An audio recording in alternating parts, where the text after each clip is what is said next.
قل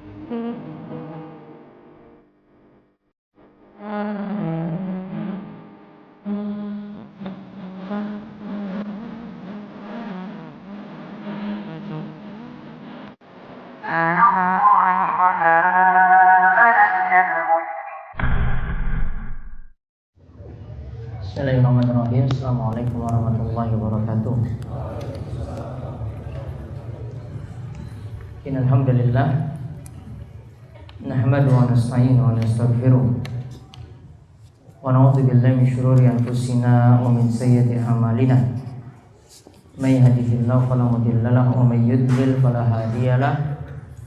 Wa asyhadu an la ilaha illallah wahdahu la syarika lahu wa asyhadu anna Muhammadan abduhu wa rasuluh.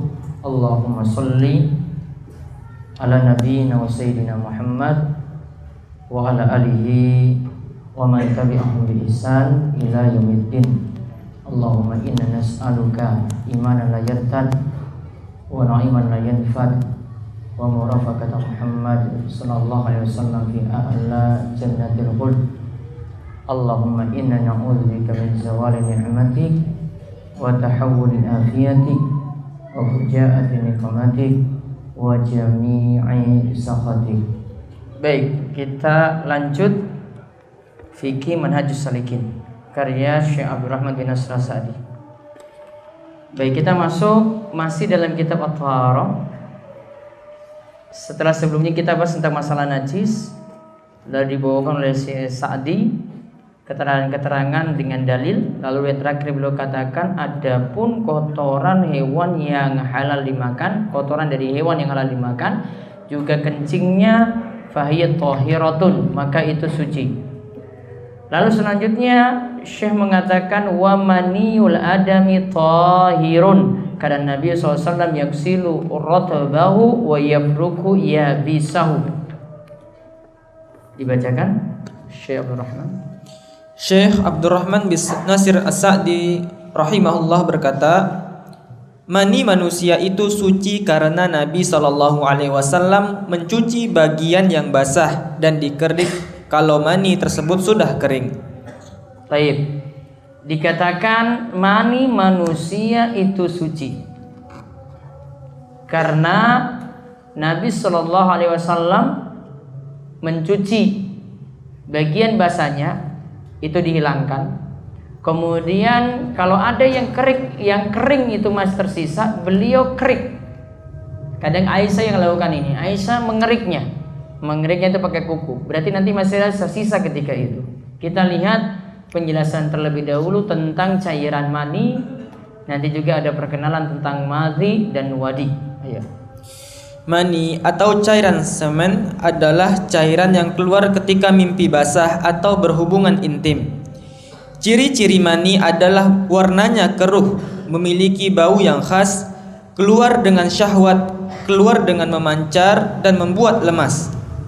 Bedanya mazi dengan mani, mazi adalah cairan tipis dan putih, keluar tanpa syahwat, tanpa memancar, tidak membuat lemas dan keluar ketika muqaddimah hubungan intim. Madhi itu najis, sedangkan mengenai status mani apakah najis ataukah suci terdapat perselisihan di antara kalangan ulama. Pendapat yang tepat, mani itu suci. Baik. Jadi intinya ada 3 cairan yang perlu dipahami yang ini dikenai hukum. Yang pertama, cairan mani atau cairan semen di sini. Yang kedua disebut dengan madhi. Yang ketiga disebut dengan wadi. Mani, madhi dan wadi. Kalau mani ini yang sedang kita bahas, yaitu nanti disebutkan di sini cairan yang keluar ketika mimpi basah atau berhubungan intim. Ciri-cirinya warnanya keruh, baunya itu khas, keluarnya dengan syahwat, makanya dikatakan mimma'in dafik, dari air yang memancar. Berarti keluarnya dengan syahwat, keluar dengan memancar dan membuat lemas. Jadi futur, jadi lemas. Kemudian bedanya di sini dengan madhi. Mazi itu adalah cairan tipis dan putih, keluar tidak seperti syahwatnya ketika keluar mani tadi, tanpa memancar, tidak membuat lemas ketika itu keluar, dan ini ada ketika muqaddimah hubungan intim. Kesimpulannya dari 3 tadi terkait dengan masalah hukum, mani suci, namun diperintahkan mandi wajib. Mani itu suci. Di antara alasan paling nyata tentang hal ini, mani itu suci, manusia tercipta dari mani. Gak mungkin manusia tercipta dari sesuatu yang najis. Sebelum kita bahas dalil-dalil yang lainnya, mani itu suci, namun kalau keluar mengakibatkan mandi wajib. Yang kedua, mazi dihukumi najis, dan ketika keluar tidak diperintahkan mandi wajib, namun cukup berwudu.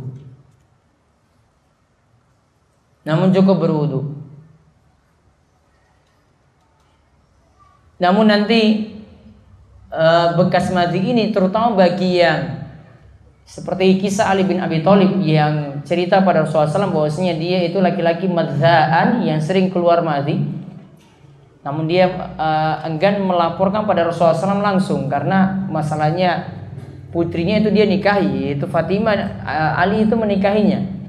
Maka masa dia lapor kepada mertuanya seperti itu, saya laki-laki yang sering keluar mazi, kan jadi saru seperti ini. Maka dia ketika itu ngadu, melaporkan pada Mikdad, tolong tanya pada Rasul, gimana kalau ada orang yang sering keluar mazi, apa yang mesti dia lakukan? Diperintahkan untuk berwudu, pakaian yang sering kena mazi tadi itu diberi keringanan, cukup diperciki saja, ambil air, cukup diperciki saja, dan pakaian itu boleh digunakan untuk sholat. Jadi mazi najis dan diperintahkan berwudu. Begitu juga wadi. Wadi ini adalah cairan yang keluar setelah kencing, dan biasanya ini karena penyakit. Wadi yang keluar setelah kencing, dan ini biasanya karena penyakit, hukumnya itu najis dan diperintahkan untuk berwudu, tidak sampai diperintahkan untuk mandi. Jadi yang diperintahkan untuk mandi itu cuma ketika keluar mani saja.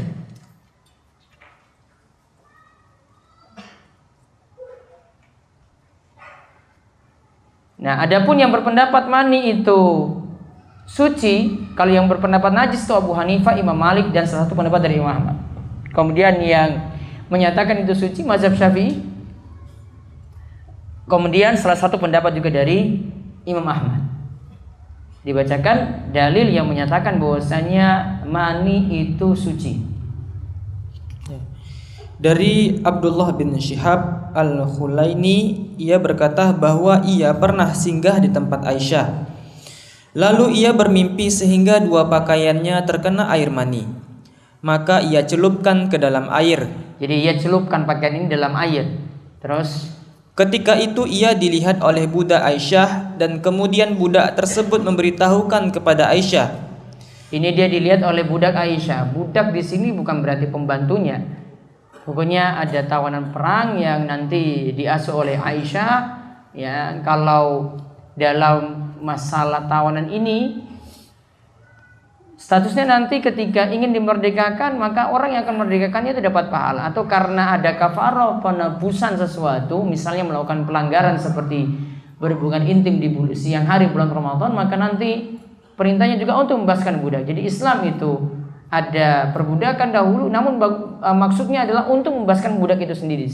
Setelah mereka itu mendapatkan pengasuhan dari orang-orang Muslim, tertarik pada ajaran Islam, nanti ada peluang untuk dibebaskan atau dimerdekakan. Kemudian budak Aisyah tadi. Kemudian Aisyah menghampirinya dan bertanya, "Mengapa 2 pakaianmu engkau celup seperti itu?" Abdullah bin Syihab menjawab, "Aku telah bermimpi dan mengeluarkan air mani." Aisyah bertanya, "Apakah engkau melihat sesuatu, air mani di kedua pakaianmu?" Aku menjawab, "Tidak." Aisyah berkata, "Apabila engkau melihat sesuatu atau air mani, maka basuhlah ia. Sesungguhnya aku pernah mengerik bekas air mani kering dari baju Rasulullah sallallahu alaihi wasallam dengan kuku-kukuku. Berarti kesimpulannya, kalau tadi Abdullah bin Syihab itu tidak menemukan mani, maka pakaiannya tidak harus dia cuci seperti itu. Makanya ini dipertanyakan, kok kamu cuci-cuci pakaianmu padahal tidak ada tanda apa-apa. Dia cuma merasa saja dia itu mimpi basah, namun tidak keluar berarti. Nah, maka di sini dia ketika berbuat seperti itu ditanya oleh budak Aisyah, apa yang kamu lakukan? Kok tidak ada bekas apa-apa, kok malah dicuci? Maka Aisyah itu katakan, apabila engkau melihat sesuatu, yaitu melihat air mani, maka cucilah. Namun ketika itu Aisyah katakan, aku pernah cuma mengerik saja bekas air mani kering dari baju Rasulullah SAW dengan kuku-kuku. Dan dalam riwayat yang lain disebutkan Rasulullah SAW lantas pakai baju tadi yang dipakai yang dicuci oleh Aisyah tadi, yang dikerik oleh Aisyah tadi, dia pakai lagi untuk sholat. Nabi SAW pakai lagi untuk sholat. Terus selanjutnya dari Aisyah. Dari Aisyah, ia berkata bahwa ia pernah menggosok mani dari pakaian Rasulullah SAW yang ketika itu beliau sedang sholat. Disebutkan dalam lafaz wa huwa yusolli, Nabi SAW sedang sholat. Berarti Aisyah lihat, mungkin barangkali dalam rumah, terus lihat ini ada bekas maninya, kok Rasulullah SAW pakai. Tanda bahwasanya Rasulullah SAW tetap lanjut. Harusnya kan dicuci sebelum sholat dilaksanakan, namun tetap lanjut. Ya, ini menandakan bahwasanya Nabi SAW membiarkannya dan menganggapnya itu suci, sehingga Nabi SAW tidak mencucinya dan tetap pakai pakaian tadi untuk sholat. Satu hadis lagi. Dari Aisyah radhiyallahu anha, ia berkata, Rasulullah SAW pernah menghilangkan atau menggosok air mani dari bajunya dengan daun idkhir, kemudian sholat dengannya. Dan beliau pun pernah mengerik bekas air mani kering dari bajunya, kemudian sholat dengannya. Kalau cucinya dengan daun idkhir, ini pokoknya sejenis daun, berarti tidak terlalu bersih. Kemudian Nabi SAW dan beliau pun pernah mengeriknya, bekas maninya itu Nabi SAW kerik dari bajunya, kemudian sholat dengannya, sholat pakai pakaian tersebut. Baik, kita lanjutkan. Ada perkataan dari penulis kitab Kifayatul Akhyar, Taqiyuddin Abu Bakar Al-Hisni. Monggo dibaca. Taqiyuddin Abu Bakar Al-Hisni Ad-Dimashqi rahimahullah mengatakan, seandainya mani itu najis, maka tidak cukup hanya dikerik dengan kuku sebagaimana darah dan lainnya. Sedangkan riwayat yang menyatakan bahwa mani tersebut dibersihkan dengan dicuci, maka ini hanya menunjukkan anjuran dan pilihan dalam menyucikan mani tersebut. Inilah cara mengkompromikan dua dalil di atas, dan menurut para ulama Syafi'iyah, hal ini berlaku untuk mani yang ada pada pria maupun wanita. Tidak ada beda antara keduanya. Berarti kesimpulannya perkataan dari Abu Bakar Ad-Dimashqi Asy-Syafi'i, Kifayah Al-Akhyar, ini kita penjelas dari matan Abi Syuja'. Nah, di sini beliau katakan laki-laki mengeluarkan mani, perempuan juga mengeluarkan mani seperti itu. Seperti itu juga ada mengeluarkan mani pula. Kemudian dikatakan di sini alasannya tadi dari dalil yang disebutkan, kalau mani itu najis, maka tidak boleh cukup dikerik saja dengan kuku, tidak cukup, harus dicuci. Sebagaimana darah itu juga tidak kalau darah penyikapannya tidak seperti itu. Penyikapannya harus dicuci karena itu najis, seperti yang kita bahas sebelumnya. Nah, jadi menunjukkan ada mengerik, ada mencuci. Di sini ada pilihan untuk hal tersebut. Terus Syekhul Islam Ibnu Taimiyah rahimahullah menjelaskan, sudah maklum bahwa para sahabat pasti pernah mengalami mimpi basah di masa Nabi SAW. Pasti pula mani tersebut mengenai badan dan pakaian salah seorang di antara mereka. Ini semua sudah diketahui secara pasti. Seandainya mani itu najis, maka tentu wajib bagi Nabi SAW memerintahkan mereka untuk menghilangkan mani tersebut dari badan dan pakaian mereka, sebagaimana halnya perintah beliau untuk beristinja, membersihkan diri selepas buang air. Begitu pula sebagaimana beliau memerintahkan untuk mencuci darah haid dari pakaian, bahkan terkena mani lebih sering terjadi daripada haid. Sudah maklum pula bahwa tidak ada seorang pun yang menukil kalau Nabi SAW memerintahkan salah seorang sahabat untuk mencuci mani yang mengenai badan atau pakaiannya. Dari sini diketahui dengan yakin bahwa mencuci mani tersebut tidaklah wajib bagi para sahabat. Inilah penjelasan yang gamblang bagi yang ingin merenungkannya. Baik. Ibnu Taimiyah beliau katakan, terlebih dahulu beliau pakai sesuatu yang seandainya terjadi di masa Nabi SAW. Sudah maklum bahwasannya mimpi basah itu pasti juga dialami oleh para sahabat di masa Nabi SAW. Pasti pula mani tersebut akan mengenai badan dan juga pakaian. Kok di sini tidak ada perintah untuk mencuci mani tersebut? Kalau ini memang terjadi, pasti nanti ada perintah itu keluar. Wahai para sahabat yang terkena pakaiannya yang terkena mani, maka wajib untuk dicuci. Tidak ada perintah semacam ini. Coba kalau kita lihat kemarin pembahasan istinja. Kalau setelah orang itu buang hajat, kotorannya dibersihkan, bekas kencingnya dibersihkan, bekas kotoran buang air besar juga dibersihkan, karena itu najis. Ada perintah semacam itu. Juga kalau darah juga demikian, darah haid yang dibahas oleh Syekh di sini, oleh Syekhul Islam juga demikian. Ada perintah di sini. Namun kok untuk mani tidak ada, berarti tidak menunjukkan bahwasanya mani itu najis. Juga dikatakan oleh beliau, sudah maklum pula bahwa tidak ada seorang pun yang menukil kalau Nabi SAW memerintahkan salah seorang sahabat untuk mencuci mani. Jadi keharusan tidak.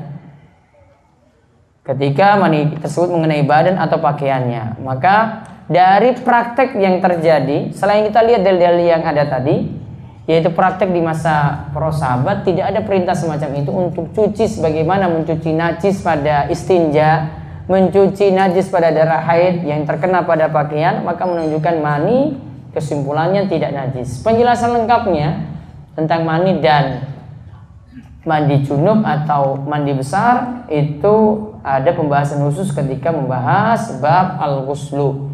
Jadi pembahasannya tidak dibahas sini, cuma di sini cuma ingin ditambahkan oleh Syekh untuk menerangkan bagian-bagian dari yang najis. Yang tidak termasuk najis ini adalah mani. Wallahu a'lam bishawab. Sekarang silakan jika ada yang ingin bertanya. Mungkin ada yang bertanya langsung.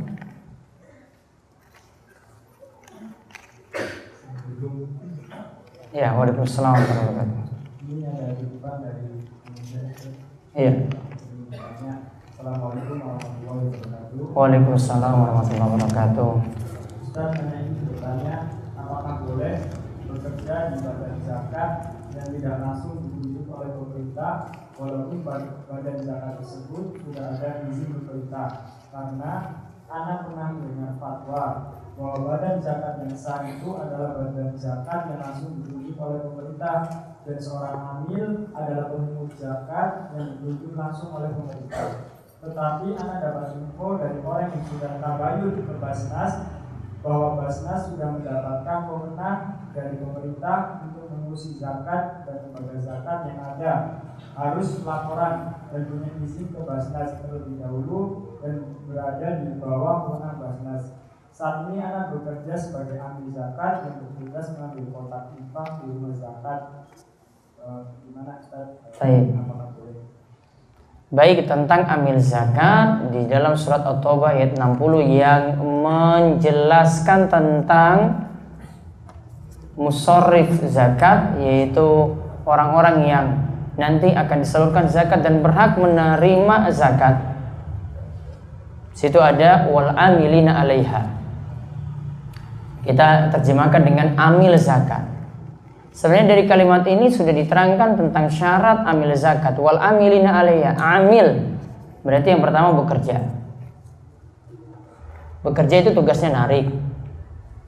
Kalau di sini warga Pogung berarti dia narik ke rumah-rumah. Kemudian 'alaiha ini ada otoritas untuk narik, punya kuasa untuk narik, alias bisa memaksa. Taruhlah yang pertama tadi dia kerja, ya, taruhlah yang pertama tadi dia kerja. Yang kedua juga ini harus dipenuhi, yaitu dia punya kuasa untuk menarik. Ketika ini tidak bayar, maka dia bisa paksa. Silakan nanti ditanyakan sendiri tentang ketentuan ini, apakah berlaku untuk amil zakat yang ada di negeri kita. Bisa nggak ada warga Pogong sini yang tidak bayar zakat, kemudian didatangi, dipaksa, bapak nggak membayar zakat, saya laporkan bapak kepada pihak kepolisian dan bawa masuk penjara. Ada nggak seperti itu? Ada atau tidak? Tidak. Apalagi amilnya cuma nyantai-nyantai, ya, cuma nongkrong di masjid, ngopi, wedangan, tarik rokok, terus zakatnya datang, ditungaki, sudah pulang, disalurkan. Dia tidak tugas apa-apa lain selain narik tadi, tidak ada. Dia salurkan juga, ya disalurkan. Namun tidak semua pekerjaan tadi dia lakukan. Ditambah lagi tidak punya sifat untuk memaksa. Kalau di Saudi Arabia bisa maksa. Toko ini nggak bayar zakat, petugas itu datang, ya, untuk narik tadi, ambil zakat untuk narik, atau perusahaan ini tidak mau keluarkan zakat, petugas itu narik. Baik, kalau nggak mau keluar, polisi siap datang. Seperti itu namanya ambil zakat. Maka kalau syarat ini dipenuhi, silahkan untuk bekerja di situ. Namun kalau tidak, masalahnya potongannya besar sekali loh. Kalau mau potong, mau salurkan lewat ini, setahu kami nanti potongannya itu bisa 1/8. Taruhlah zakat yang diterima itu 8 miliar. Berarti ambil zakat dapat 1/8, dapat berapa berarti? 1 miliar. Coba lihat 1 miliar, orang miskin gak dikasih banyak seperti itu. Yang kasih cuma ambil zakat saja yang dapat 1 M. Renungkan sendiri saja. Masa orang miskin nggak dikasih 1 M, namun yang ambil zakat ini yang dapat 1 M. Tinggal direnungkan di rumah baik-baik seperti itu. Wallahu a'lam bishawab. Jika seorang istri telah sengaja ditinggalkan selama kurang lebih 10 bulan tanpa adanya nafkah lahir dan batin, namun sang suami tidak mau untuk membiayai perceraian, apakah boleh hukumnya jika ada seorang ikhwan yang hendak melamar kemudian membiayai perceraiannya? Bagaimanakah hukumnya? Laki-laki perusak rumah tangga. Belum cerai kok sudah mau dilamar. Cerai dengan cara yang normal, sebagaimana dia ketika menikah lewat kantor urusan agama, ngurus perceraiannya lewat jalur yang resmi pula, lewat pengadilan agama. Sekarang KUA nggak lagi mengurus masalah perceraian. Kalau memang tidak dibenarkan seperti itu, dia bisa nuntut dengan cara, kalau talak tidak mungkin, karena talak ini harus dari laki-laki, bisa dia nuntut dengan cara khulu. Khulu itu artinya wanita yang gugat cerai. Wanita yang gugat cerai. Ini memang prosesnya agak rumit. Namun kalau laki-lakinya nggak datang, insya Allah lebih cepat dan dipermudah. Setelah itu lewat masa iddahnya rampung, selesai, baru boleh datang laki-laki yang lain. Saya khawatirkan laki-laki yang ini tadi ini perusak rumah tangga. Cuma dia kasih perhatian, sudahlah suamimu nggak akan kembali lagi, kamu dengan saya saja. Itu masalahnya. Berarti laki-laki ini perusak rumah tangga. Dulu saya pernah bernazar untuk sholat 5 waktu di masjid di awal waktu. Jika saya lulus, alhamdulillah saya lulus. Ustaz, apakah nazar tadi dipenuhi? Ini bukan nazar. Nazar cuma berlaku untuk perkara yang ini sunnah, ya, kemudian kita jadikan wajib. Sesuatu yang tidak wajib dijadikan wajib. Nah, sesuatu yang tidak wajib dijadikan wajib. Kalau sesuatu yang sudah wajib kemudian kita wajibkan lagi, nggak perlu pakai nazar. Contoh, saya bernazar, Ustadz, saya akan putuskan pacar saya sekarang juga. Kalau saya seandainya kembali dengan pacar saya lagi, ya, saya bernazar 1 bulan berturut-turut, selama 1 bulan saya berpuasa penuh. Ternyata dia kembali tadi.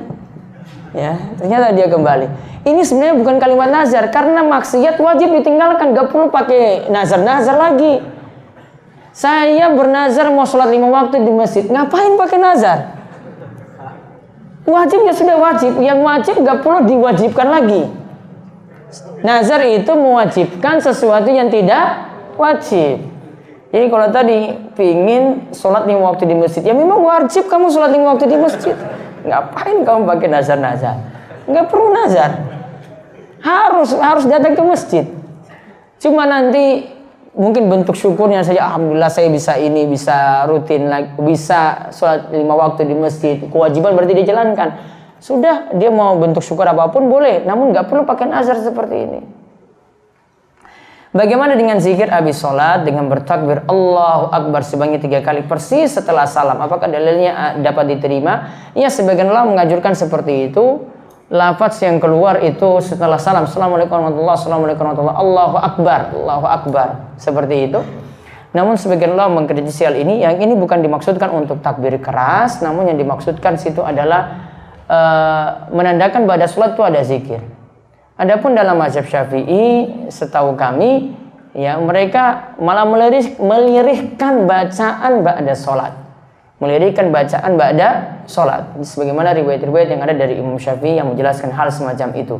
Karena perintah untuk zikir itu diperintahkan untuk lirih. Ya, makanya juga jadi alasan tadi takbir tadi tidak dikeraskan, apalagi dijadikan rutinitas. Wallahu a'lam. Jika seorang ditanyai permasalahan fikih dan dia mengetahui adanya khilafiyah dalam permasalahan tersebut, maka apakah ia menjawab dengan semua pendapat yang ada atau cukup dengan pendapat yang ia anggap rajih? Tergantung ingin memberikan jawaban pada siapa. Kalau ingin memberikan jawaban pada thalabul ilmi yang ini lebih memperluas wawasan orang yang mendengar nantinya, silakan sampaikan dengan beda pendapat seperti itu. Di samping punya tujuan, beda pendapat ini kita tahu, oh ini ada yang beda dalam masalah ini, dan ada yang katakan najis, ada yang katakan tidak najis. Oh, ketika melihat pendapat ini dia tidak terlalu ngotot dengan pendapatnya. Di antara manfaatnya seperti itu. Beda kalau tidak disampaikan beda pendapat seperti ini pada orang-orang yang ngaji misalnya, maka dia akan punya sifat, saya paling benar dalam masalah ini. Yang itu yang berbeda dengan saya berarti salah. Saya pada sholat misalnya, saya ketika tahiyat, ya, ketika berisyarat dengan jari, dia naik turunkan jarinya, artinya digerakkan naik turun. Dia yakin pendapat ini yang paling benar dan dia tidak memandang pendapat yang lain yang tidak menganggap hal itu ada. Cukup berisyarat dengan jari saja, maka dia akan terus ngotot dengan pendapatnya karena tidak mau mempelajari yang lainnya. Maka kalau ada muncul nanti seperti itu, maka seorang pengajar dia bisa menyampaikan beda pendapat dalam masalah ini. Namun ketika dia lihat yang dia hadapi itu orang yang butuh jawaban langsung. Saat ini ketika tahiyat perlu digerakkan jari atau tidak? Ya, ustaznya lihat kamu nggak perlu tahu banyak-banyak, cukup mau iya atau tidak. Kalau dijawab jawabannya tidak perlu, maka jawabannya tidak perlu, cukup sampai di situ. Dia tidak perlu sampaikan panjang lebar dalam masalah itu. Ya, paling ini orang biasa, ini sudah simbah-simbah yang nanya sepuh, dia kasih tahu masalah khilaf. Wah ini loh simbah, ini kayak begini loh. Ini ada pendapat si A, ini Imam Malik berpendapat kayak gini, Imam Syafi'i kayak gini, Imam Ahmad seperti ini, Imam Abu Hanifah seperti ini. Tinggi silakan simbah pilih yang mana. Seperti itu nggak ada manfaat. Siapa yang mau disampaikan? Ini siapa audiens kita yang kita ingin berikan jawaban? Kalau memang orang yang butuh, silakan disampaikan. Dan punya manfaat seperti tadi. Namun kalau tidak perlu, ya tidak perlu. Cukup sampaikan satu pendapat saja. Ini yang benar, ini najis, sudah. Ya, yang benar ini najis, sudah selesai. Tanpa dia bawa dalil panjang lebar juga untuk masalah itu, dia cukup sampaikan satu pendapat saja. Namun kadang perlu penyesuaian juga ketika kita berada di masyarakat yang nanti pendapatnya bertolak belakang dengan pendapat kita, bertentangan dengan pendapat kita. Kita sampaikan beda pendapat. Tujuannya untuk melembutkan dia terlebih dahulu. Artinya kita sampaikan, oh ini ada pendapat yang lainnya. Ini ada dua pendapat dalam masalah ini. Ada pendapat A, ada pendapat B. Ya pendapat ini alasannya ini, pendapat ini alasannya ini.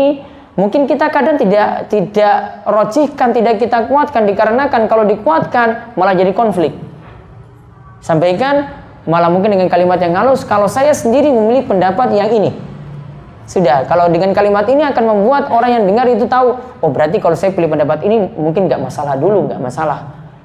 Namun ini suatu kalimat yang dia sampaikan dengan cara yang halus biar pendapatnya agak lebih diterima pada orang yang mungkin bersisi pendapat dengan dia.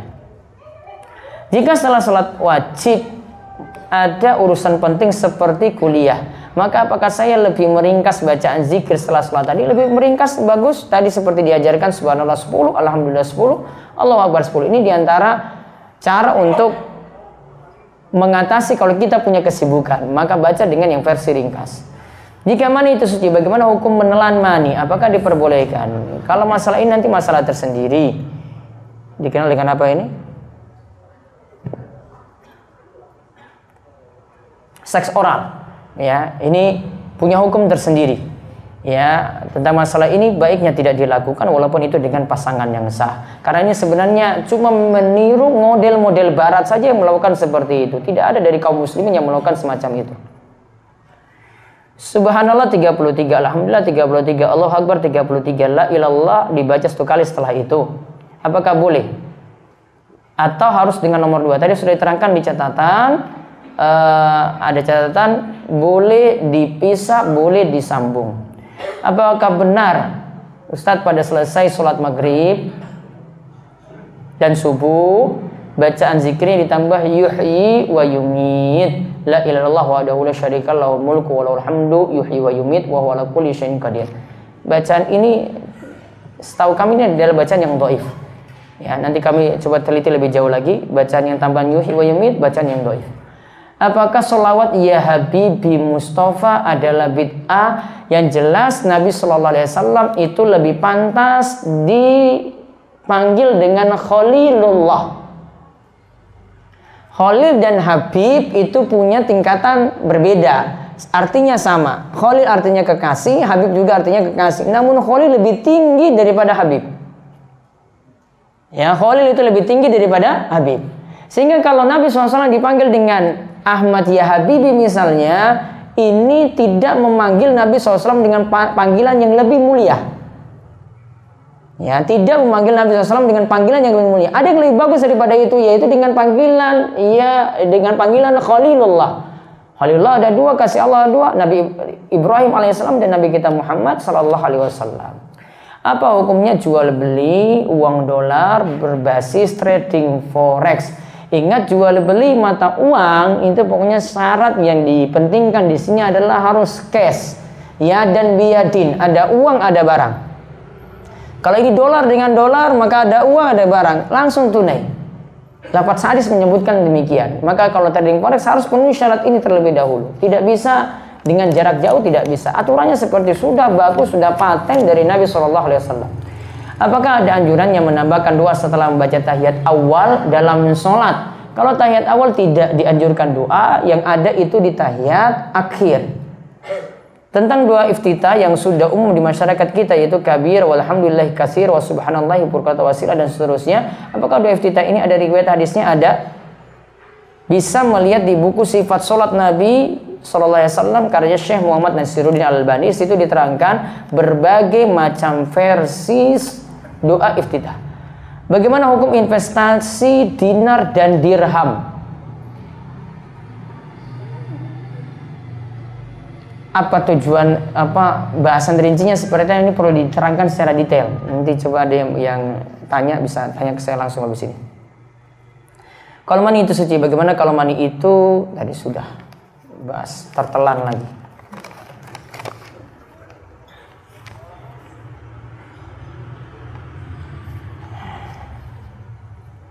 Apa hukum jual beli kucing Anggora?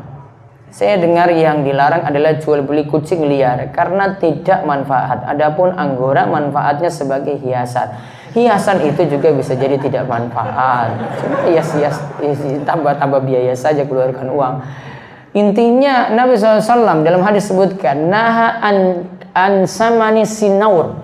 Nabi SAW itu melarang dari upah jual beli sinaur. Sinaur itu jual beli kucing. Kadang Nabi sebut dengan hera, kadang disebut dengan sinaur. Ya, sinaur maksudnya kucing. Kucingnya apa di sini? Nabi SAW tidak rinci. Ada sebagian ulama yang merinci kalau ada manfaatnya boleh, kalau tidak ada manfaat tidak boleh. Namun wallahu alam, pendapat yang paling tepat tekstual hadis nyatakan kucing, berarti semua kucing tidak boleh diperjualbelikan, termasuk kucing Anggora di sini. Ini mahal kan berarti? Ya. Apa hukum berzikir pakai biji tasbih bagi orang yang sudah tua karena sudah pelupa dan sulit konsentrasi. Silakan pakai kalau tujuannya cuma sekedar zikir. Kemarin ada perkataan dari Ibnu Taimiyah dengan catatan tidak jadi ajang pamer. Menurut Ibnu Taimiyah seperti itu. Apa konsekuensi atau balasan jika menggunakan software yang dibajak, di-crack, dan atau menggunakan media sosial yang melarang aktivitas agama seperti lain untuk men-share faidah agama? Kalau memang ada aturan dari lain seperti itu berarti tidak boleh melanggar aturan. Al-muslimuna ala syurutihim. Muslim itu harus penuhi ketentuan-ketentuan kalau dia sudah sepakati. Dia ketika pakai aplikasi maka harus penuhi aturan, tidak boleh ada aturan ini maka dia harus penuhi aturan main dari software tersebut atau aplikasi tersebut. Kemudian tentang software bajakan tidak dibolehkan juga walaupun tujuannya untuk men-share, untuk menulis, untuk membuat desain, ya, walaupun itu tujuan agama, tidak boleh, tidak berkah. Maka harus pakai yang lebih berkah dalam masalah ini. Manakah yang dipilih? Mentaati agreement tadi dan konsekuensi dakwah tidak berjalan. Dakwah bisa berjalan kok tanpa software bajakan. Masih banyak yang istilahnya apa? Yang gratisan apa? Open source. Itu kan masih bisa. Ini bukan jadi alasan. Makanya nabung-nabung uang biar nanti bisa beli software dan tidak menzolimi hak orang lain. Bagaimana hukum berbohong untuk kebaikan? Saya ditentang keluarga untuk menuntut ilmu syar'i. Kemudian saya berdalih kerja di luar kota. Namun kenyataan saya ikut kajian ilmu dan untuk lebih memudahkan saya belajar agama dengan benar. Kalau memang tujuannya ketika keluar kota kerja, ya silahkan kerja. Namun kalau di sini katakan ditentang keluarga untuk menuntut ilmu syar'i. Kalau memang kita butuh untuk belajar, tetap belajar. Tinggal nanti bagaimana dakwah kita pada orang tua, nasihatinya itu seperti apa. Mungkin dulu akhlak kita kurang bagus sehingga orang tua itu menentang. Atau kita tidak bisa menjelaskan dengan cara yang baik sehingga orang tua itu menentang. Maka tunjukkan akhlak yang baik seperti itu, tetap kerja. Sekali-kali ada waktu dan luangkan waktu untuk belajar agama. Apakah mimpi basah di siang bolong berasal dari syaitan jika kita tidur tanpa basmalah? Bisa jadi, ada dua kemungkinan. Bisa jadi dari syaitan. Dan ini bisa terjadi karena memang diawali dengan muqaddimah, ada pengantar terlebih dahulu, pikirannya itu kemana-mana. Biasanya ini akan lebih cenderung terjadi ketika seseorang punya keinginan namun tidak tercapai. Seperti dia banyak melihat gambar-gambar yang tidak pantas dilihat dan tidak ada tempat pelampiasan, akhirnya ke bawah mimpi. Nah, di mimpi itulah terjadi seperti ini. Maka ada kemungkinan seperti itu. Di samping ada yang cuma karena capek saja kemudian keluar. Apakah bisa disebut mimpi basah jika tanpa bermimpi namun bangun-bangun celana sudah basah? Ada seperti itu. Tanpa diawali dengan mimpi, karena boleh jadi dia tidak mimpi namun karena capek kemudian keluar tadi mani. Jika tadi akan seorang yang sering keluar masih. Ya, tadi pada seorang yang sering keluar masih tanpa sengaja. Bagaimana jika ada seorang yang sering mengeluarkan air kencing tanpa sengaja dalam skala volume yang sedikit, semisal setetes? Apakah pakainya dihukumi najis? Kalau ini penyakit, coba nanti periksa ke dokter. Maka kalau ini penyakit dan kencingnya keluar terus-menerus setiap waktu itu keluar dan tetap dia wajib sholat, maka solusinya nanti seperti wanita istihadah. Wanita istihadah itu keluar darah terus-menerus dan itu darah penyakit, bukan darah haid, bukan darah nifas. Para ulama katakan hukumnya sama. Caranya gimana? Setiap kali sholat wudhu harus ada. Maksudnya ketika sholat asar tadi dia berwudhu, maghrib walaupun selain keluar kencing ini, yang lain dia tidak tidur, tidak makan daging unta misalnya, pembatal wudhu yang lainnya tidak dia lakukan, tetap nanti maghrib ulangi wudhu lagi, isya ulangi wudhu lagi. Ya, setiap kali sholat dia ulangi wudhunya. Kemudian kalau keluar kencing di tengah sholat dia biarkan sampai sholat itu selesai. Caranya seperti wanita istihadah seperti itu pula. Apakah mimpi basah itu merupakan gangguan dari jin? Tadi sudah dijawab. Apakah saya mau tanya tentang cara mandi wajib dan apakah ada perbedaan dari mandi wajib tersebut? Nanti tata caranya kita akan jelaskan. Mandi wajib intinya dalam ayat disebutkan wa in kuntum junuban fatahharu. Jika kalian dalam keadaan junub maka mandilah. Maka di sini tidak dikaitkan dengan cara dari kepala atau dari kaki lebih dahulu, namun dikatakan mandilah. Maka As-Sa'di dikatakan berarti kesimpulannya cuma sekedar mengguyur air ke seluruh badan dikatakan mandi. Ini cara yang paling cepat dan cuma sekedar penuhi rukun. Namun kalau memenuhi sunnahnya lagi, awali dengan wudhu, membersihkan kemaluan dulu, awali terus dengan wudhu, lalu kemudian mengguyurkan air ke seluruh badan dengan mendahulukan nanti yang bagian yang kanan, kemudian bagian yang kiri.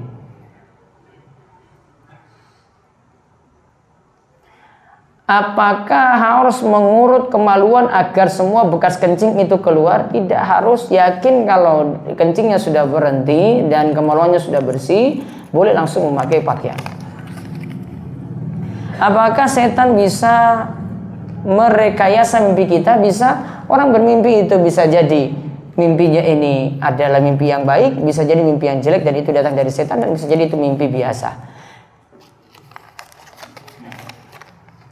Apabila keluar mani yaitu mimpi basah dalam keadaan safar, apakah pakaiannya diganti atau celananya diganti atau mani cukup dibersihkan dengan air? Cukup dibersihkan dengan air. Kemudian pakaian tadi bisa tetap dipakai. Kalau bisa tidak ada sisa mani itu lebih bagus, atau tidak kalau sudah kering nanti dikerik. Caranya tadi sudah disebutkan. Apa saja syarat untuk boleh mengamalkan doa yang tidak ada asal usulnya dari Nabi SAW? Agar kita tidak masuk dalam ranah bid'ah. Karena pas saya bilang pada teman kalau doa yang dia share tidak ada asal usulnya dari Nabi, dia berkata doamu setiap hari yang pakai bahasa Indonesia juga tidak ada dari Nabi. Bagaimana penjelasannya? Yang jelas doa selama tidak menyalahi arti dan tidak berlebihan doa tersebut boleh dengan bahasa Indonesia. Harusnya tidak dikritik seperti ini. Yang dikritik ini kalau misalnya dia khususkan doa-doa tertentu. Misalnya ini nanti masuk bulan yang baru. Ini bulan Safar, masuk bulan Safar misalnya. Ini ada doa khusus seperti ini, seperti ini, seperti ini. Nah, dia khususkan doa tertentu seperti itu. Butuh dalil. Ya, butuh dalil. Kok kamu baca doa ini, apa dalilnya? Kok masuk bulan Safar itu baru baca doa seperti itu? Nah, tunjukkan dalilnya. Kalau tidak ada berarti itu mengada-ngada. Namun secara umum doa apapun dengan pakai bahasa apapun boleh. Bagaimana dalam sholat membaca doa sapu jagat ketika sebelum salam setelah meminta dan perlindungan dari empat hal, apakah boleh? Kaidahnya doa selama itu dari Al-Quran dengan tujuan kita berdoa itu adalah berdoa bukan tilawah Al-Quran, maka doa sapu jagat Rabbana atina fid dunya hasanah boleh seperti itu dipakai. Niatannya doa bukan tilawah Al-Quran. Maka doa apapun dalam Al-Quran itu boleh dipakai di dalam sholat seperti sujud, seperti tahiyat akhir, sebelum salam, ya, dengan tujuan ayat tadi yang dibaca tujuannya doa bukan tilawah. Bagaimana hukum kerja di kantor perpajakan atau bea cukai yang notabene Islam tidak ada pajak? Ya jelas Islam tidak kenal pajak.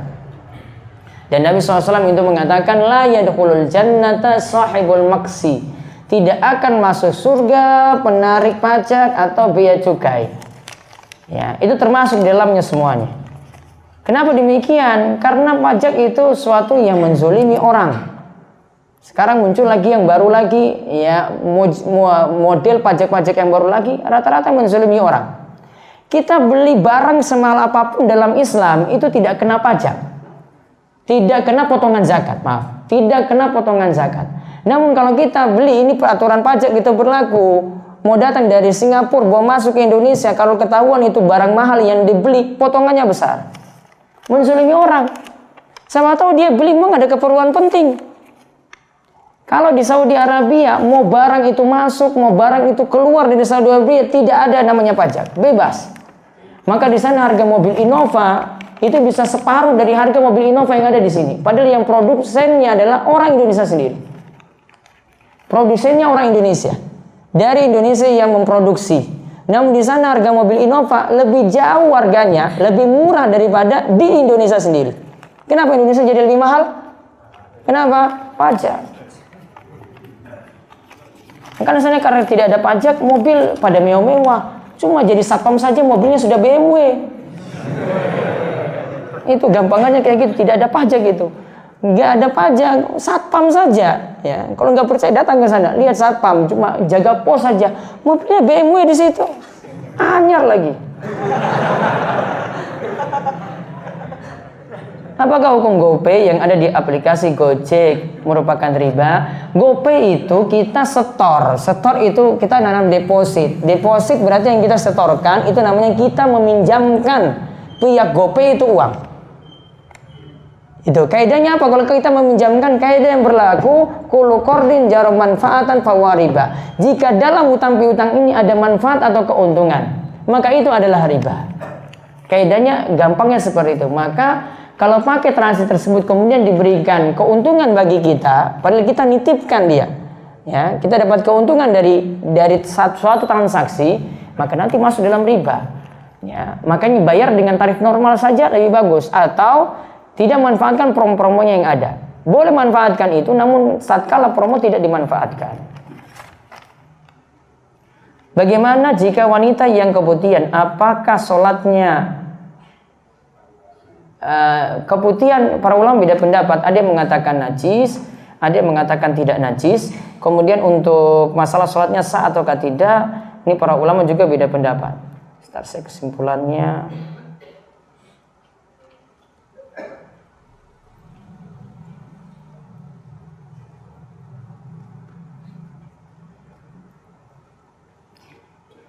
Yang jelas jika keputihan itu keluar, pendapat yang tepat tidak membatalkan wudhu.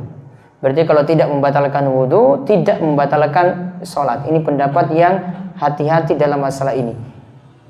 Ulama seperti Ibnu Hazm berpandangan tidak membatalkan wudhu karena keputihan tidak termasuk kencing, juga tidak termasuk mazi. Kesimpulannya seperti itu. Apakah dalam syariat ada pembahasan mengenai lucid dream? Apa itu lucid dream? Apa itu? Apa? Mengendalikan mimpi terus?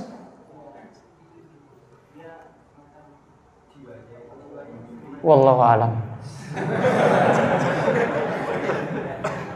Ini.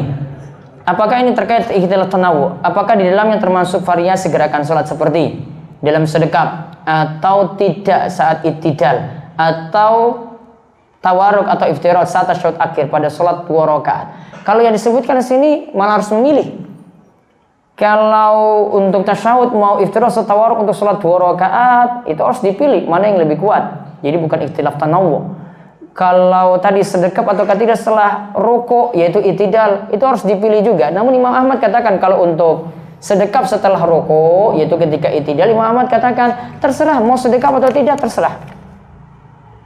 Apakah boleh menyimpan Al-Quran dalam tas, lalu tasnya disimpan di depan sajadah masjid sebagai pembatas saat sholat agar orang tidak lewat? Al-Quran masukin dalam tas, tasnya ditaruh, tidak masalah. Namun baiknya kalau itu ada Al-Quran lebih bagus taruh tempat yang tinggi, lebih afdol, kecuali takut tasnya itu hilang. Pada saat sholat jamaah ada jamaah yang batal dan keluar shaf di depan saya. Akan tetapi karena lebar shaf yang ditinggalkan sangat sempit sehingga saya tidak maju. Setelah ditunggu lama tidak ada yang mau geser atau maju mengisi shaf tersebut. Bagaimana kali ini? Ya berarti kalau nggak bisa maju ya sudah. Gimana lagi? Berarti yang di belakang lebih gemuk daripada yang keluar tadi. Semoga ya. Saya pernah membaca, saya nggak bisa baca ini. Kalau tulisannya saya nggak bisa baca, terlalu kecil, takut mata minus. Saya sedang kuliah tahun kedua di sebuah jurusan. Jurusan ini sering keluar bepergian, yang mana kuliah lapangan ini sering membuat kami mengakhirkan sholat, bahkan bisa sering menjamak sholat tanpa uzur syar'i. Hati saya tidak tenang jika bertahan di sini. Menurut Ustaz, apa yang harus saya lakukan? Apakah pindah jurusan atau tetap di sana? Di sini dilihat kalau sholatnya bisa dijamak dan ini adalah safar, silakan untuk jamak. Saya belum paham tentang kuliah lapangan ini, apakah keluar kota ataukah cuma di sini saja. Kalau di sini saja, baiknya tetap mengusahakan sholat di masing-masing waktu. Namun kalau keluar kota, bisa untuk jamak sekalian qashar sholat. Pertanyaan bisnis. Menggunakan ember kecil saat wudhu yang diberi lubang kecil di bawah. Apakah boleh-boleh saja? Berwudhu menggunakan ember kecil yang diberi lubang kecil di bawah. Apakah boleh saja ya boleh.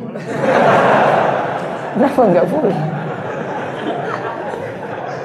Membaca Al-Kahfi baiknya dikerjakan malam Jumat atau setelah fajar di hari Jumat. Boleh di malam Jumat baca Al-Kahfi, boleh di hari Jumat mulai dari ba'da fajar. Yang jelas malam Jumat atau hari Jumat. Sebelum fajar pun sudah masuk malam Jumat. Para sahabat memperbanyak sholat sunnah mutlak sebelum khotib naik mimbar Jumat. Iya. Apakah ini dikerjakan rutin atau sekali-sekali? Boleh dirutinkan, tidak masalah. Sebelum imam naik mimbar itu sebenarnya yang biasa dilakukan itu adalah mengerjakan sholat sunnah mutlak. 2 rakaat salam, 2 rakaat salam, 2 rakaat salam. Kapan berhentinya? Sampai imam itu naik mimbar.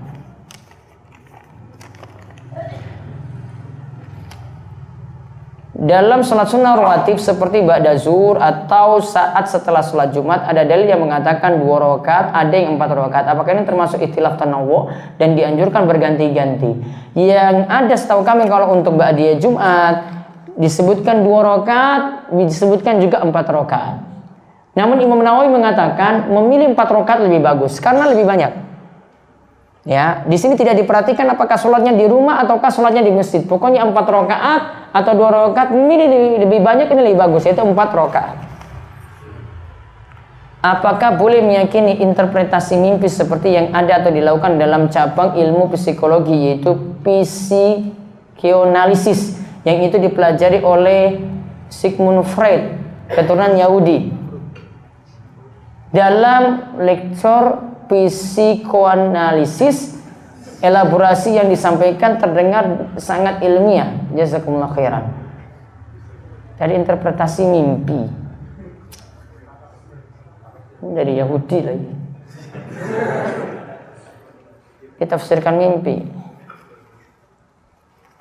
Harusnya tafsirkan mimpi dari orang yang baik, dan ilmunya berarti juga dari orang yang baik yang memang pakar mimpi dalam masalah ini, tidak dari sembarang orang. Wallahu a'lam, saya belum bisa jawab. Kebutuhan pada wanita apakah najis? Sebagian ulama katakan najis, sebagian tidak najis. Namun kalau untuk masalah membatalkan wudhu atau tidak membatalkan wudhu.